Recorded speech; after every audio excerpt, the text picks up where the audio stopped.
اللہ اکبر ہو تو پھر ذکر ہوگا، اگر صرف اللہ اللہ اللہ کہا جائے تو ذکر نہیں ہوگا۔ تو یہ اب آ کر اس طرح کے خرافات نجد کے علماء کے یہ شروع ہوئے۔ حدیث شریف میں صرف اللہ کہنے کو بھی ذکر کہا گیا، یہاں تک کہ نبی اکرم نور مجسم شفیع معظم صلی اللہ علیہ وسلم نے واضح طور پر یہ ارشاد فرمایا ہے کہ قیامت اس وقت تک نہیں آئے گی جب تک زمین پر کوئی ایک بھی اللہ کہنے والا موجود ہوگا۔ تو وہاں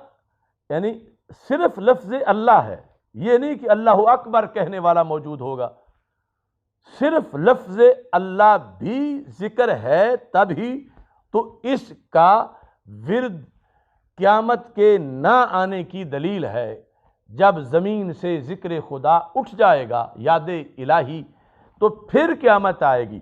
تو اس بنیاد پر حدیث صحیح میں صرف اللہ کہنے کو بھی ذکر شمار کیا گیا ہے، یہاں تک کہ یہ جو غیر مقلدین ہیں ان کا وحید الزمان، اس نے جو لغات الحدیث لکھی ہے، اس کے اندر اپنے عہد میں اس نے اس بات کو، وہابی ازم کی اس بات کو رد کیا ہے کہ اس نے کہا کہ یہ ہمارے لوگ زیادتی کرتے ہیں صوفیاء پر رد کرتے ہوئے کہ صرف اللہ کہنا ذکر نہیں۔ اس نے کہا یہ بھی ذکر ہے، اور اس نے بھی اس موقع پر اسی حدیث کا حوالہ دیا ہے کہ صرف اللہ اللہ کہنا یہ تو دلیل ہے، اس وقت تک قیامت نہیں آئے گی جب تک کوئی ایک بھی اللہ کہنے والا موجود ہوگا۔ تو یہ ذکر ہے، ذکر کا ایک حصہ ہے، اور نحوی لحاظ سے ہو اللہ اللہ، یہ مختلف قسم کی ترکیبیں جو ہیں وہ بن سکتی ہیں۔ امام رازی رحمۃ اللہ علیہ نے یہ لکھا ہے تفسیر کبیر میں کہ قیامت کے دن رب ذوالجلال جب ایک شخص کو بخشے گا، ہے مومن، تو وہ کہے گا کہ یا اللہ میرے تو کوئی ایسے اعمال صالحہ نہیں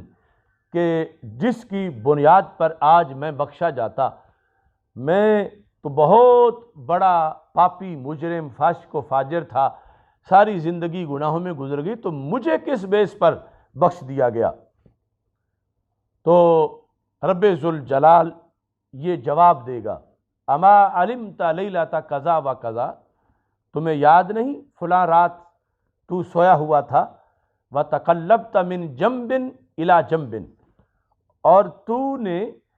کروٹ بدلی اور تیری نیند ٹوٹی اور تو نے اللہ کہا، اور اس کے بعد نیند پھر غالب آ گئی۔ تیرے ریکارڈ میں یہ نیکی نہیں ہے، کیونکہ تو پہلے بھی سویا ہوا تھا اور بعد میں بھی سو گیا، تیرے ریکارڈ میں یہ نیکی نہیں ہے۔ لیکن مجھے تو نیند ہی نہیں آتی،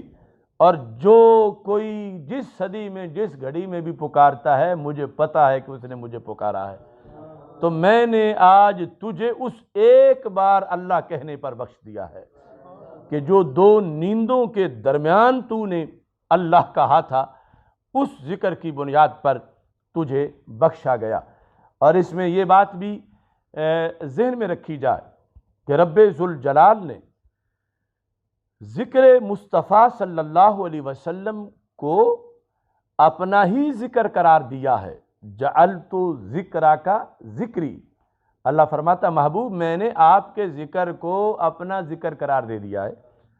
یعنی تمہارے اوصاف و کمالات کا تذکرہ میرا ہی ذکر ہے، تمہاری نعت، تجھ پہ درود و سلام، تمہاری سیرت اور حسن و جمال کا محبوب، یہ سب ذکر یہ میرا ہی ہے۔ جعلت ذکرک ذکری، میں نے آپ کے ذکر کو اپنا ذکر بنا دیا ہے۔ فمن ذکرک ذکرنی، جس نے آپ کا ذکر کیا اس نے میرا ذکر کیا۔ اسی بنیاد پر امام ابو العالیہ نے یہ کہا ہے، یہ جو آیت کریمہ ہے ان اللہ و ملائکتہ یصلون علی النبی،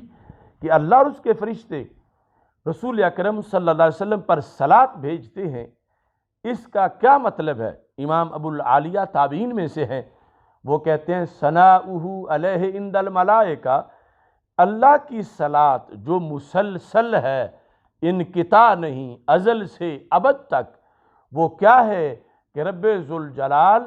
فرشتوں کو اکٹھا کر کے ان کے سامنے رسول پاک صلی اللہ علیہ وسلم کی ثنا کرتا ہے۔ ثناؤہ علیہ عند الملائکہ۔ اردو زبان میں ثنا کا لفظ صرف اللہ کی تعریف پر بولا جاتا ہے، لیکن عربی زبان میں لفظ ثنا جو ہے یہ دیگر تعریف پر بھی بولا جا سکتا ہے، اور اس مقام پر یعنی رسول اللہ صلی اللہ علیہ وسلم کا تذکرہ فرشتوں کے سامنے جو اللہ کی طرف سے کیا جاتا ہے اس کو ثنا سے تعبیر کیا گیا ہے، اور یہ یعنی ایک ذکر کا سلسلہ ہے، اور پھر اس سے جو منسلک ہوتا ہے اس کے ذکر کو بھی رب دوام عطا فرما دیتا ہے۔ فَاذْكُرُونِي أَذْكُرْكُمْ، یہ اللہ کے ذکر کی وجہ سے پھر دوام ملتا ہے، کیونکہ وَرَفَعْنَا لَكَ ذِكْرَكَ اور تبت یدا ابی لہب وتب، ان آیات کی تفسیر میں یہ لکھا گیا ہے ائمہ کی طرف سے کہ جو ناموس رسالت کے خلاف بولتا ہے، معاذ اللہ بے ادبی کرتا ہے، تو اس پر جو